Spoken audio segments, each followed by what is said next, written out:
বোঝা যায় এইটা বোঝার জন্য অনুভব করি আমরা। শ্বাস দিয়ে শ্বাস প্রশ্বাস করতেছি, বাতাস না থাকলে আমরা বাঁচতাম না, কি কথা ঠিক না? এইটা অনুভব করার জিনিস, চোখে দেখার।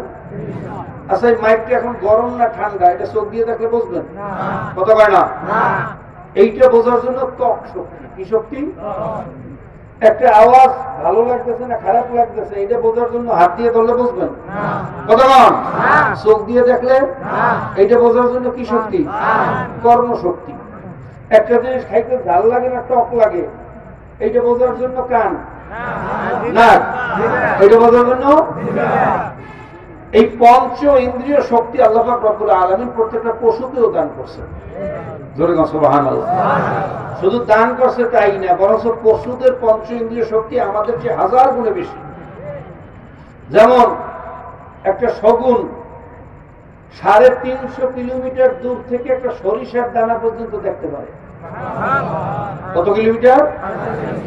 গত মাসে একটা প্রতিবেদন দেখলাম, এক জাতের আফ্রিকার জঙ্গলে কিছু শগুন পাওয়া গেছে, খুব কম পাওয়া যায় এই জাতটা।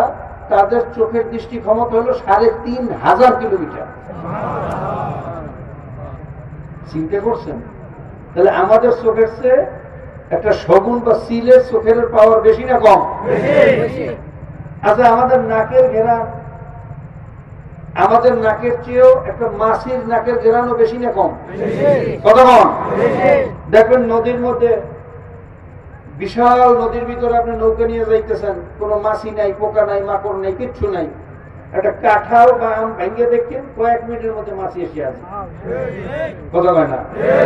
তার মানে আমাদের নাকের ছিদ্র দিয়ে যে মাছিটা কয়েকবার আসা যাওয়া করতে পারে, এই মাছির নাকের ঘেরানো আল্লাহ পাক আমাদের চেয়ে অনেক গুণ বেশি দান করছে।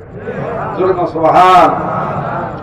ইঞ্জিনিয়ারিং বিদ্যা, ভাই আমাদের যারা মিস্ত্রি না তাদেরকে যদি একটা ঘর বানাইতে দেওয়া হয়, কি ঘরটা কেমন বানাইবে?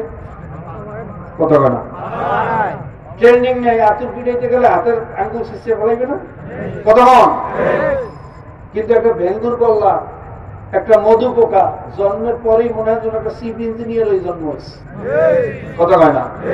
কোন জায়গার থেকে কোন মেটেরিয়াল আনতে হবে, কিভাবে বাসাটা বানাইতে হবে, আর থিকনেস কতটুকু হবে, আর ডায়া কতটুকু হবে, লেন্থ কতটুকু হবে, আর জিএসএম কতটুকু হবে, এটা মাপার জন্য কোনো যন্ত্রপাতি নেই।